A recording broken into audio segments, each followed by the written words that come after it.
While I'm a big fan of superheroes over in the Marvel Universe, I think one character that we've got so much exposure to over the past couple years that it's almost been sort of exhausting is none other than Tony Stark, Iron Man himself.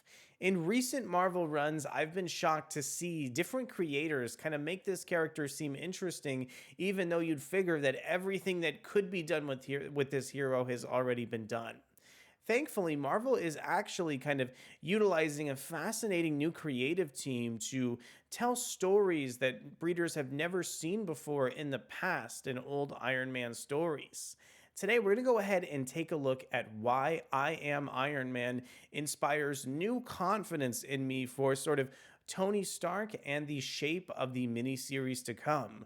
My name is Arco Braddock, and today let's go ahead and dive into I Am Iron Man for a fascinating new look at Tony Stark. But before we get deeper into the video, I want to go ahead and encourage you to consider subscribing to the channel and hitting that like button if you enjoy our content.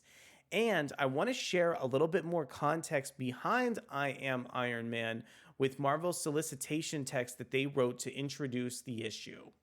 Beneath the red and gold armor is a hopeless romantic, a genius inventor, a war hero, a billionaire, an avenger, a person, Tony Stark.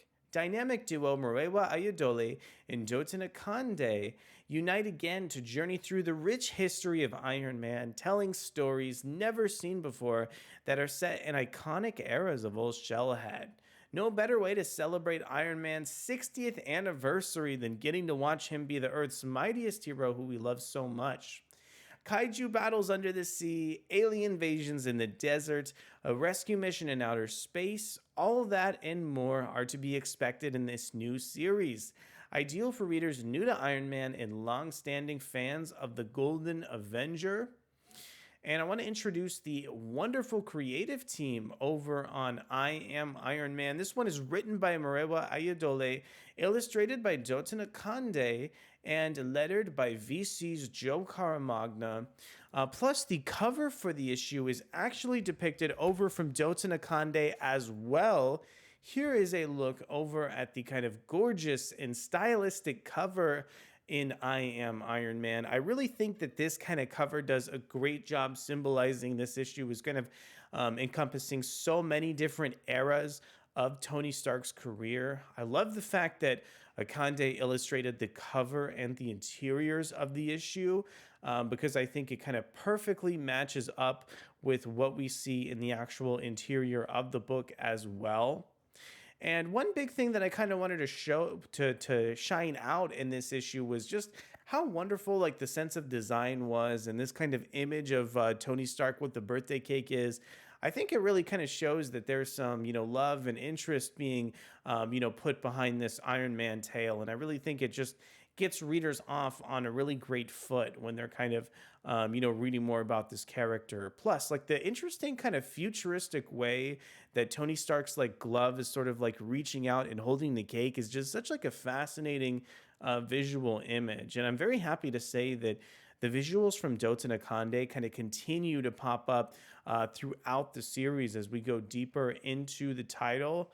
In fact, this first page is an excellent way to kind of introduce, the various kind of timelines that this issue takes place in. I think writer Murewa Ayodele does such a great job kind of, going off of different time periods. And I just love the way that Akande kind of depicts the different time periods that Tony goes in. I think if you like take a look at this page, the way like that panel in the middle is sort of like abridged and not like symmetrical with the rest of the panels. It's just like such an ambitious narrative choice that shows why this issue sticks out from its contemporaries, aside from the fact that it's almost like a filler issue of Iron Man. I really think, though, that kind of like the secret ingredient here is the artwork from Dotun Akande. Akande draws just such a arresting visuals and interpretations of anatomy as well with like the villains of the series. I love like the subdued way that Akande draws Tony's very early Iron Man armor too. There's something sort of ironic about the simplistic lines, kind of like dovetailing off the facial expressions over from Tony. And I just feel like, the beautiful art in this issue helps add even more subtext that wouldn't be in this series if it wasn't for some of the interesting ways that the art and writing play off each other across this title. I just love sort of like all of the kind of small visual cues that Dotun Akande uses to sort of like slowly depict motion on the page. I think this issue is just a visual delight over from front to back. Plus, I love the way that this kind of script is so complex as we're constantly sort of like changing timelines and getting such like an arresting visual interpretation. I don't think Dotun Akande ever sort of finds like a straightforward way to tell the story, but I really think that this helps keep readers immersed and kind of give your eye the sort of like sense of fluidity, that sense of motion is actually there on the page of the issue. And plus, kind of like the final couple pages introduce these sort of like fascinating narrative beats that kind of made Tony realize why he's different from some of the other people around him in his life. I sort of love like the reference to some of his responsibilities that he doesn't want to take control of, but that he has to, given some of the context and the material in the issue. And the way that the issue kind of sort of extends and expands these different timelines to feature multiple battles between the hero and the villain is just so like interesting and kind of mesmerizing to behold throughout the page.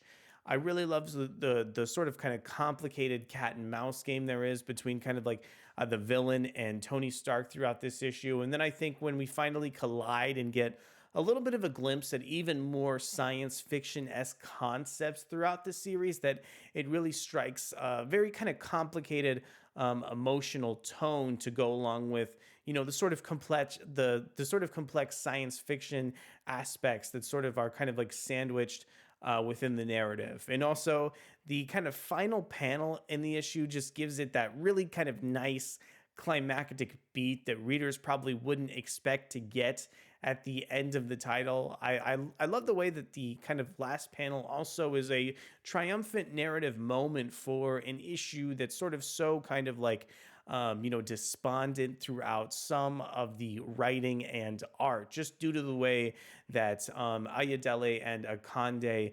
approach the comic book page. So I Am Iron Man #1 was a really big sleeper hit for me. I really didn't expect the visuals and art to connect in this way to tell a story for Iron Man that really kind of feels unique and inspired.